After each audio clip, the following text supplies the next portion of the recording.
Hi, my name is Hananya. Hello there, my name is Shameem. And my name is Leslie. We're three international friends on a mission to write and publish our first novels. We are the Three Writing Amigas. Oh, yay. So charming. I'm like, My name was perfect, by the way, this time around. So. Yes, sorry about that. I guess No, I'm it's fine. totally off because you have the Q. Yeah, I know. Right. So then Yeah. I thought maybe it made a hard sound, but that works No. out. I have It's basically just the French pronunciation. pronunciation. hmm My mom's So family is that originally made from it easy France. Oh, really? How Yeah, did they like get way the- back when, 1600s, like, but Oh, wait. Okay. Way maybe back that's when. really that. yeah. Wait. Like, do you know that there was like this whole thing where they were prosecuting people that were like of a certain religion? So like people fled. Oh, is it everyone like- was Catholic in France? Because it's been Catholic Yeah. for hundreds of years, right? I think so, yeah. So I think it was like the Huguenots, we call it. Say that again? Huguenots? I'm gonna look up. Okay. Huguenots. That's what I don't Oh, know. the Huguenot. Yeah. Okay, I do know the Huguenots. There you go. Yeah. Okay. That's my I mom's family. don't know the Huguenots, and A religious group of France Protestants, and then like they basically just fled in the mid 16th century. Yeah, and Yeah. a lot of them fled to the States, so that's why I know them. Mhm. Because a lot of them fled to the States, but also obviously, other places too. Mhm. So Yeah. Oh, that's So so that's interesting. it's my mom's family, my grandpa's family. So That's very cool. You speak French? un petit peu, oui. Okay, well, I'll see. Although mine is worse. When I was little, I have an aunt and uncle, and my uncle is actually Blackfoot. He was French Algerian, Okay. French Algerian, Mhm. and my aunt, this is like the third sister. My mother's like four girls and a boy, so this is the third sister. She came to Europe back in the late 40s, early 50s, when a lot of Black artists, were Mhm. leaving the States, right? And she went to Europe and started a career and blah, blah, blah. Anyway, she met my uncle, they married. And am I going to forget the point of this story? Damn I it. don't know. my French. God. We were talking about French. Yes. Thank you. Okay, I'm gonna have to take notes as I speak, right? Oh Lord. And so anyway, so she's lived in this in Europe since like the 50s, right? Right. And my mom and the other sisters went over, they all had a singing group at sometime, and this whole long story. But when I was 10, my cousin, we're the same age, so we were both 10, and my sister, who is 5 years older than me, so she was 15 and we were 10, and we came to Europe to live with my aunt and uncle for a Mhm. little while. And I, when you're that young, you just kind of pick up. I mean, I did Yeah. study, but I picked up quite a bit, and then just, I lived with them again, and then you end up somehow. Foreign friends have always, obviously, here I am again. Most of my friends tend to be from other countries, but then I started working, moved to New York, and when you don't use it and don't hear it, man, Yes. It's really difficult. it's really hard. Yeah. Yeah. I always go to France on holidays, so that's why I speak a little bit of French, and I've had it for like 5 years in high school. Yeah. But I mean, it's a while ago, so I Yeah. just basically every single time I go to France on holiday, that's when I'm like, oh yeah, this is what the words were. It always comes back, but and do the right, French, do the French speak to you back in French, Hananya? yeah, because the French don't speak English. No, I know, Well, but they all speak English. Yeah. They They don't refuse. speak English to you. yeah, because Exactly. my ex-colleague of mine is from Quebec, Canada, Right. and he went to Paris on his honeymoon with his wife, Mhm. and they were speaking Canadian French, and the Yeah. French responded in So English. different. Yeah, they would. Yeah. Yeah, they wouldn't even entertain it. They were just Yeah. like, you're speaking English. We're speaking English. Yeah. Right? Do you speak French then, Shameem? No. I know how to swear and stuff, Right. but That's very important in every language. I was wondering, I'm curious just, for myself too, because and as we kind of go down this road to sort of help each other more, like the inspirations for our books, because I think we came at our books all very differently. I think that I'd like to know what prompted. Okay. Because Hananya, you've written several books though, not published, but No, right? yeah. Or tell me. I mean, I don't know. I'm Oof, making it up. where to start? But no, I wrote several stories, I would call it. I don't know if I would call them books. Okay. But I have been writing like since high school.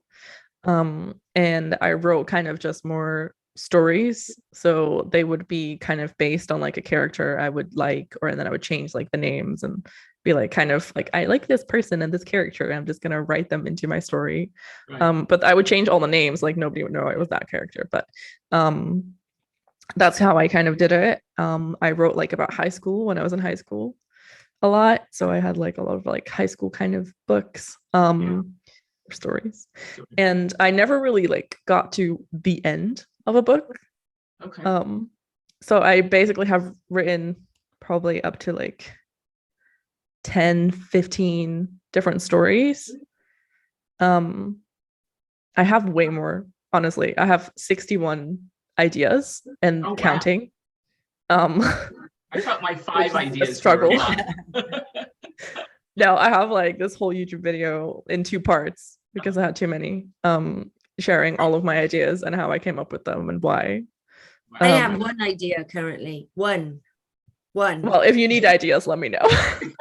Hananya has a few she can share. Yes. Yeah. Can I just ask though, are they all, is there a theme? Is there anything that connects them? There's multiple themes, I would say. I really enjoy kind of writing royal stuff. So I enjoy kind of a prince or like a princess kind of stuff. I don't know why, but I'm just drawn to it. I also like a lot of musician stuff. So one of the characters being a musician or both, or like musicians in general. So I have multiple of that. And then somehow, I don't know why, but I have also like a lot of books where it's just like disease, death. Really? Like, yes, I have a lot of books where like the character has cancer. I'll just slap it on and be like, yep, you're sick. Great. Or like just What I have one. That? We no, wait, don't go by that. What motivates that, you think? I don't know. That's so interesting. Yeah, and I have one where like the girl gets paralyzed. Like I have drama. I'm just like, something major is happening in your life. That's what this book is about. So, and sometimes I combine it.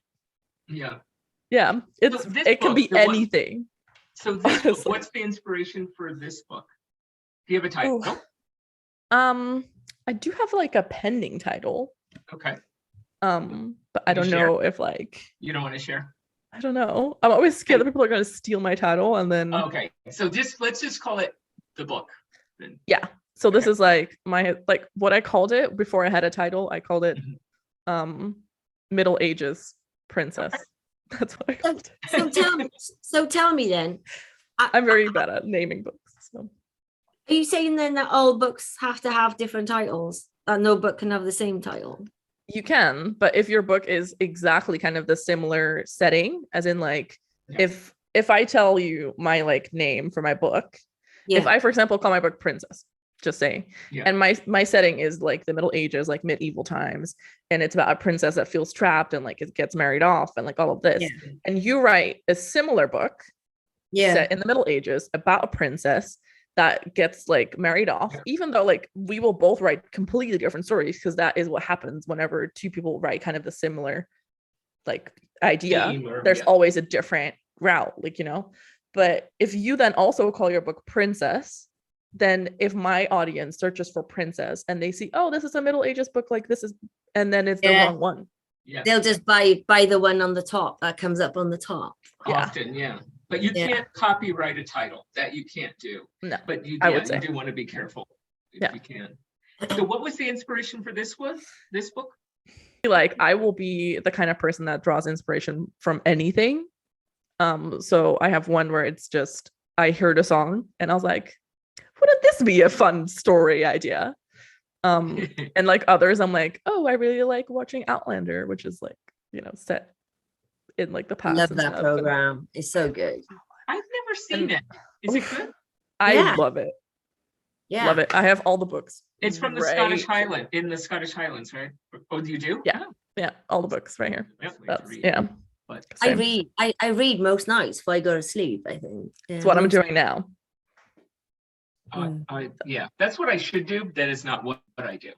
It's my 2023 kind of like resolution. Oh yeah, is it working? Are you like trying to? Yeah, Right. I've read Yeah. 2 books this year so far, so it's working. Oh, okay, maybe I Yeah. should try that. I gotta. But everything that I've researched and everything that I've watched, or the articles, they all say that to be a better writer, you've got to read books, which is I agree with that. kind of keeps me on the straight and narrow, really. Yeah. Right. Keeps me And doing- read in your genre, not exclusively, but Yeah. like when I was writing that first book, the one that will never be published, it was really helpful. I read so many middle grade books because it helped me really kind of get into the voice, the ways that they, craft the characters and Right.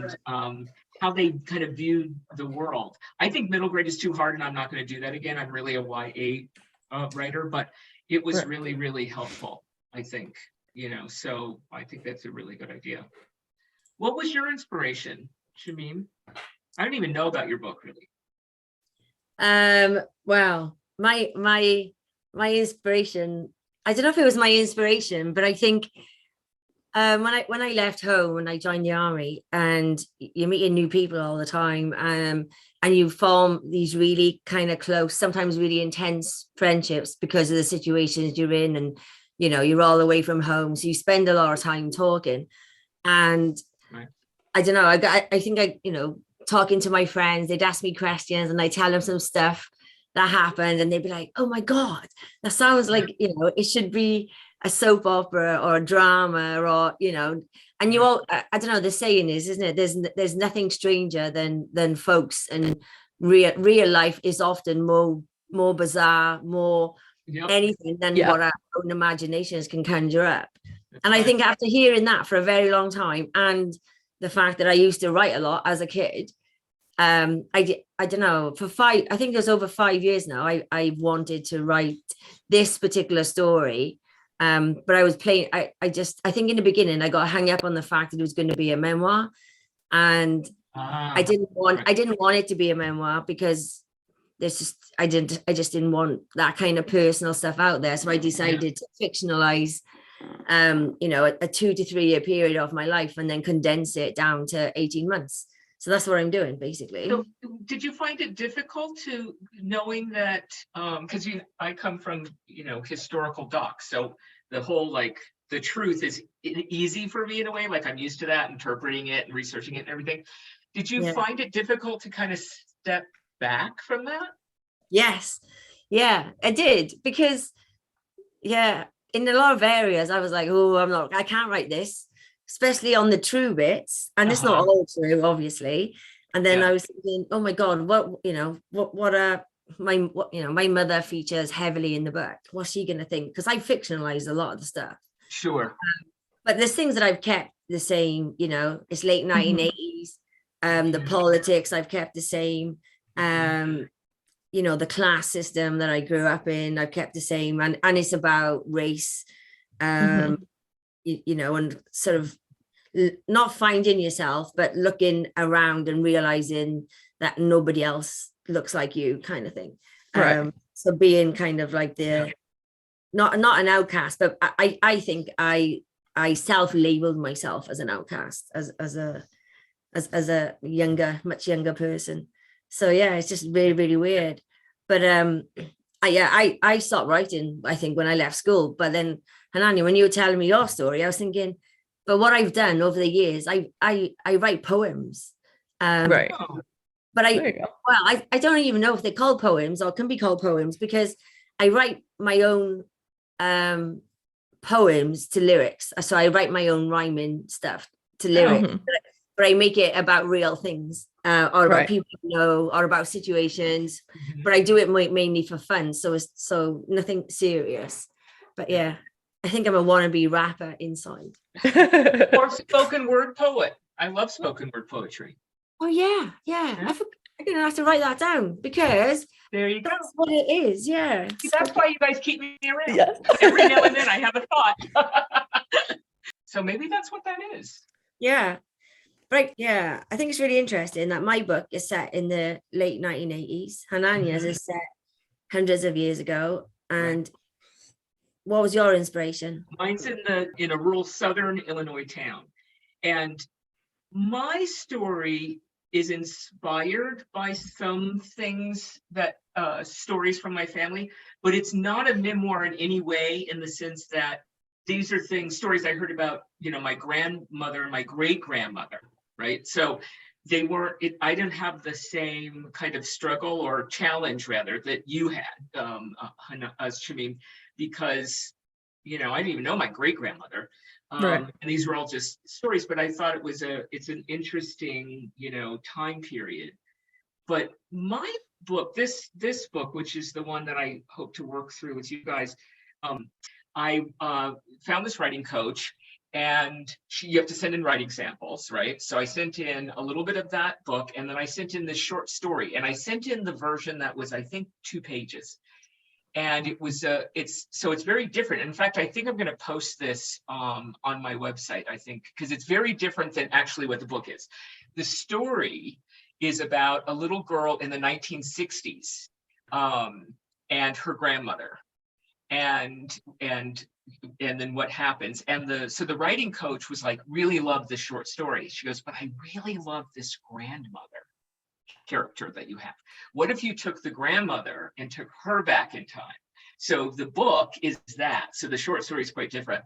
But so taking her back in time, and then that sort of brought up some of the stories from, my family that I'd heard.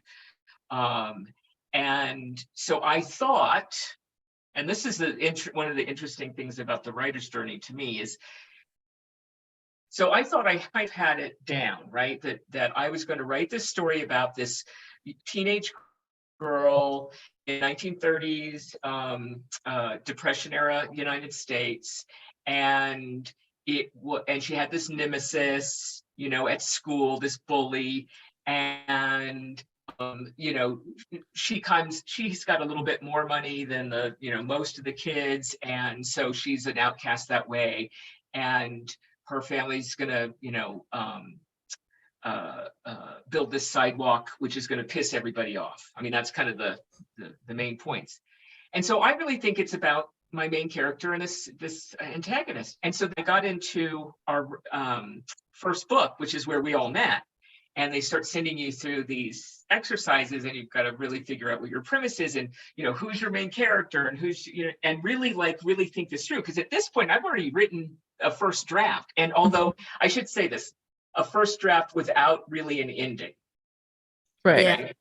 Mm-hmm. And going through those exercises, and figuring out themes and motivations in a much more sort of drilled down way, I realized that my antagonist is not the bully at school, but in fact is her mother.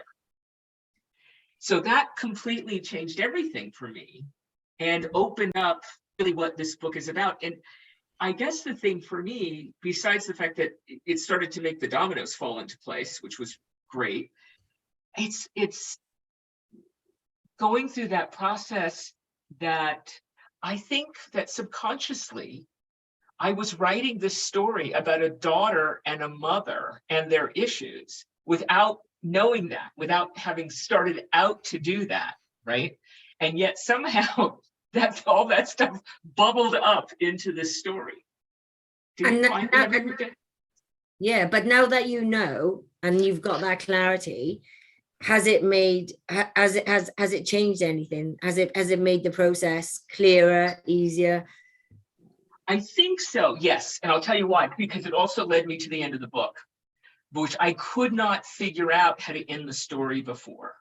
Yeah. So the original antagonist, the school bully, is still there, but she's like a secondary antagonist, right? But yes, because it makes it so much clearer now the starting point for my main character, her where she is in her life and what are the issues that she's dealing with, and then how and why she is dealing with her mother in the way that she is, and why the mother is dealing with her in the way that she is, what their challenges are. And so it becomes this sort of dance / battle, right? My main character moves forward a few steps, and then mama comes in and puts a roadblock or something, and there's motivation with all of that. And then the secondary antagonist becomes a great just literary tool, right? So she kind of helps, but then she also tells, and then that kind of thing. And the arc of the story became much more clear, and so the final reveals, which I won't say, really make sense, and they're motivated. It's so I feel like it really is, strangely, the story that I'm telling is a coming of age story about family secrets, not about this sort of bullying class kind of story that I thought I was telling, with my main character being a little more affluent, and then this sort of poor classmate. So which changes everything when you think about it. It's kind of like when I first wrote it in third person and then had to rewrite the whole thing in first person. So even going through that was huge, but it was definitely the right decision. Yeah, I started in first person and I switched to third person because I thought it would give me more scope. Right. More what? Scope. Yeah. Scope. Oh, scope. I'm sorry. Yeah. So I felt like I was getting hemmed in by having just. I wonder for you, did it give you more distance? Yeah. Third, you're on the money. Yes. Third party allowed me to take a step away. Oh my God.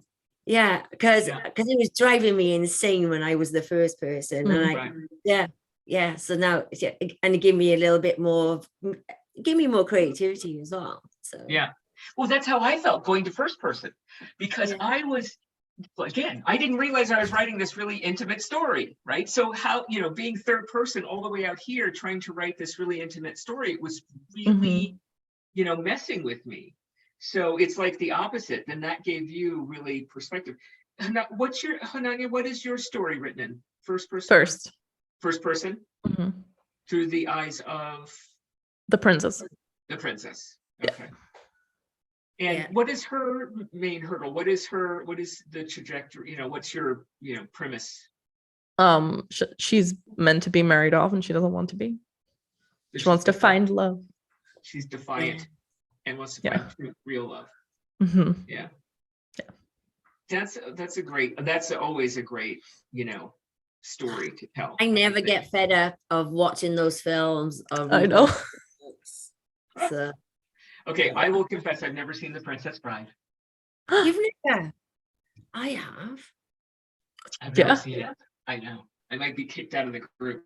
It's okay. We can rectify that situation. It's fine. I'll put it on my assignment list. We will have a viewing party of that movie. Right, exactly. But yeah. Oh my, yeah. So what's your plan for this week? Hananya, what's your plan for this week to get done with your book? Continue reading my historical book. So I have this book that I bought, which is The Time Traveler's Guide to Medieval England. Oh wow. Very interesting. So it's kind of more on it's kind of trying to transport you into the past. And it tells you okay, you're walking through this and you will see this and this and this. And this is what you will experience kind of thing. And so far I haven't read that far, but it's kind of also chapter wise. So it will be landscapes and villages and towns and stuff like that. So you can kind of go through that. And then it also has women as a topic, which I'm definitely gonna scan everything. But just in general, kind of different chapters on different things in the Middle Ages or medieval times. It sounds like a great resource to get your head exactly into it. Yeah, it was recommended to me, so I'm gonna continue reading that. Are you using this for your world building inspiration? Yes, because I just need to figure out, like, I have already added stuff to a document. I just need to figure out at what point, like, it's good enough. I just feel like going through my draft and trying to start editing might like raise questions that I'm not going to think of right now.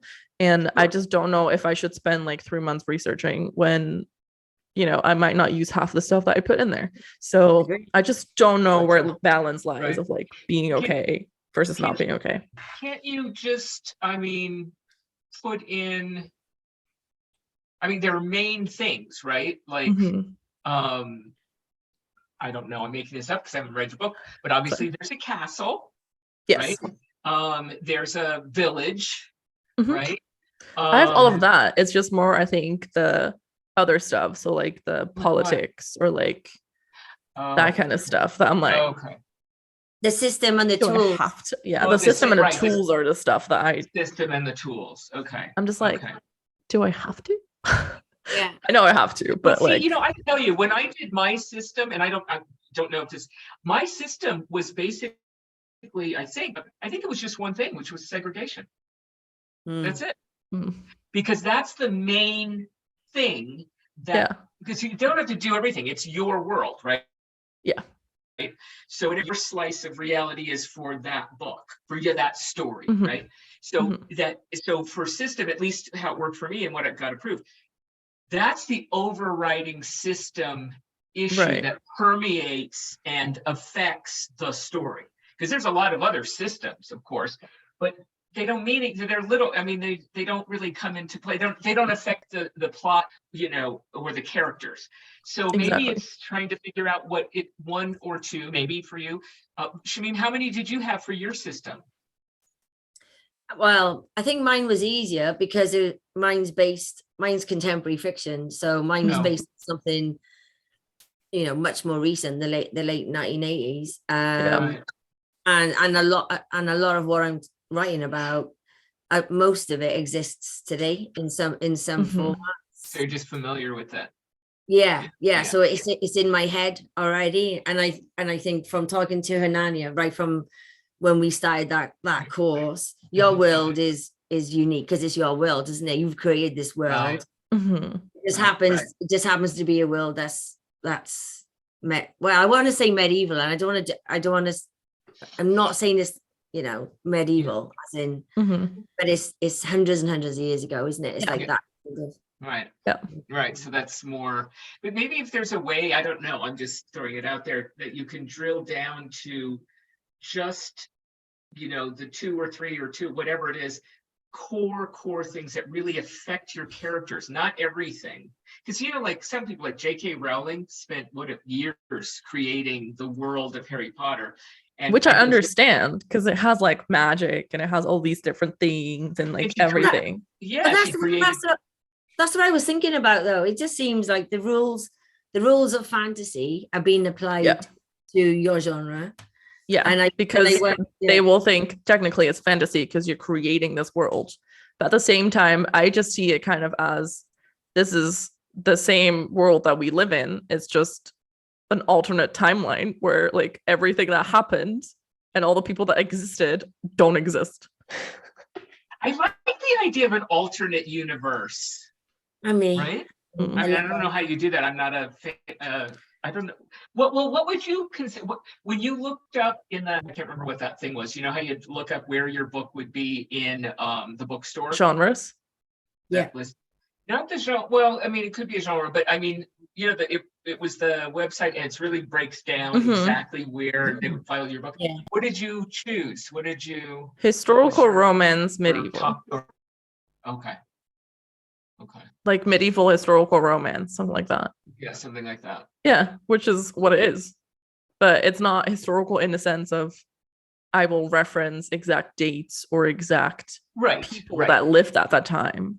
Right. Which is something that, you know, it's going to raise some questions to people if I'm like, oh, this is a king and a princess. And it's like, they never existed. So how is this historical?